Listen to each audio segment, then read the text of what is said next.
Bienvenidos a Acústica, Psicoacústica y Psicología de la Música. En este episodio hablaremos acerca de aquello que se entiende por intensidad sonora con el fin de comenzar a recorrer el camino hacia la comprensión del decibelio.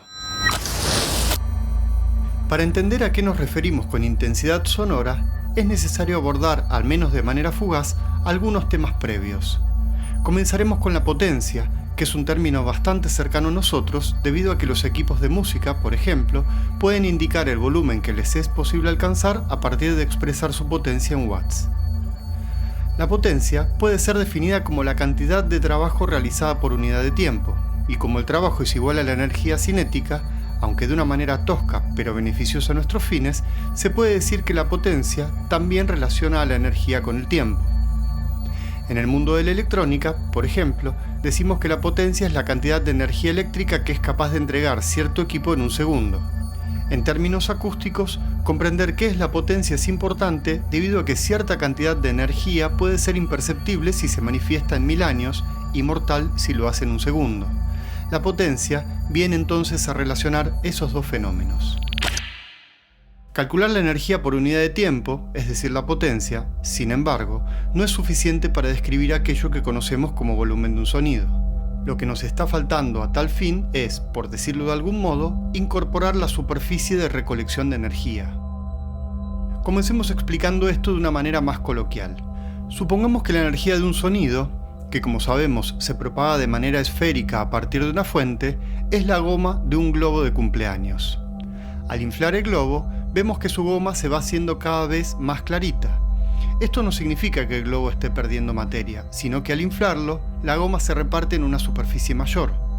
Si para evaluar visualmente la cantidad de materia del globo nos exigieran mirar a través de un tubito de 1 centímetro de diámetro, desde nuestro punto de vista, a medida que el globo se infla, la cantidad de goma disminuye, debido a que cada vez vemos al globo a través de este objeto más transparente. Desde ya, esto no significa que el globo haya perdido materia, sino que como el tubito por el que estoy mirando siempre tiene el mismo tamaño, no puedo ser consciente del globo en su totalidad. El caso del sonido es muy parecido.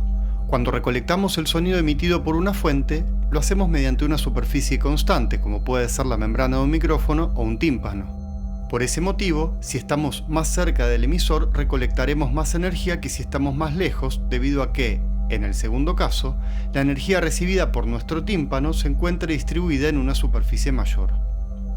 Como conclusión de esto, incluir en nuestros cálculos el tamaño de la superficie que capta la energía sonora es indispensable.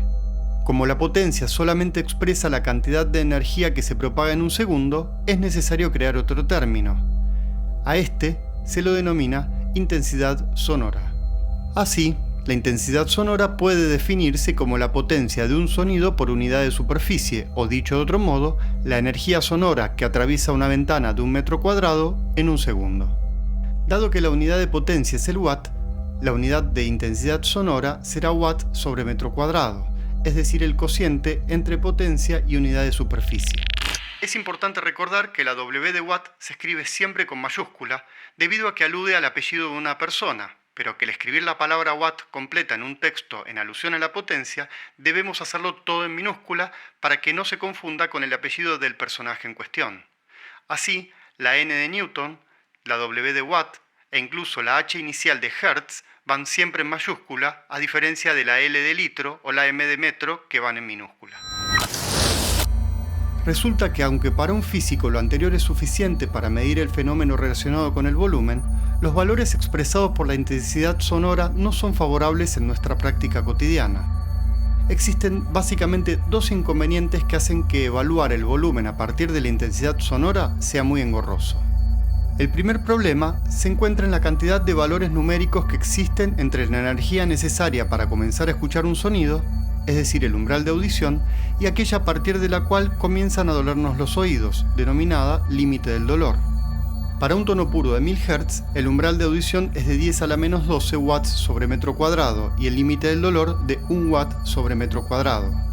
Dado que 10 a la menos 12 es equivalente a correrle la coma al 1 12 veces hacia la izquierda, contamos con una cantidad de valores entre que no escuchamos nada de sonido y que nos duele el oído del orden de 1 billón.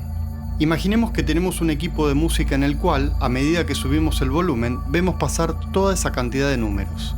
Esto sería ridículo debido a que al pasar de, por ejemplo, 500.000 a 500.001 watts sobre metro cuadrado, no percibiríamos ninguna diferencia. Y no solo eso, sino que tampoco percibiríamos diferencias mucho más grandes que esta. Por ese motivo, en primera instancia, se comprendió la importancia de reducir la escala o, en otras palabras, quitarle números. Un segundo inconveniente se dio al advertir que la percepción del volumen del sonido no es lineal. Esto significa que cuanto más volumen tenemos, más energía necesitamos para darnos cuenta de que éste se incrementó. Esto es parecido a lo que sucede ante la exposición a la luz. La cantidad de luz necesaria para darnos cuenta que pasamos de la oscuridad total a ver un poquito es insuficiente para advertir que hubo una variación en la luz dentro de un ambiente muy iluminado. Entonces, la segunda cuestión fue que subir el volumen dentro de niveles bajos no era lo mismo que hacerlo a niveles altos. Nuestro equipo de música del ejemplo anterior no solamente contaría con una cantidad inmensa de valores numéricos para representar su escala, sino que además, para subir el volumen en la misma proporción perceptual en la región de fuertes que en la de suaves, deberíamos realizar un recorrido de perilla mucho mayor. Aquí empezamos a entender mejor aquello que describimos en uno de los primeros capítulos del podcast, lo que mide el físico para aquello que conocemos como volumen, cantidad de energía que pasa en un segundo por una ventana de un metro cuadrado, es decir, la intensidad sonora, no es lo mismo que lo que sentimos. Para acercarnos a la sonoridad, aunque todavía falta un poco para poderla definir, se decidió, a partir de cierta relación, transformar la intensidad sonora en lo que se conoce como nivel de intensidad sonora, que se mide en decibelios y será el tema del próximo episodio.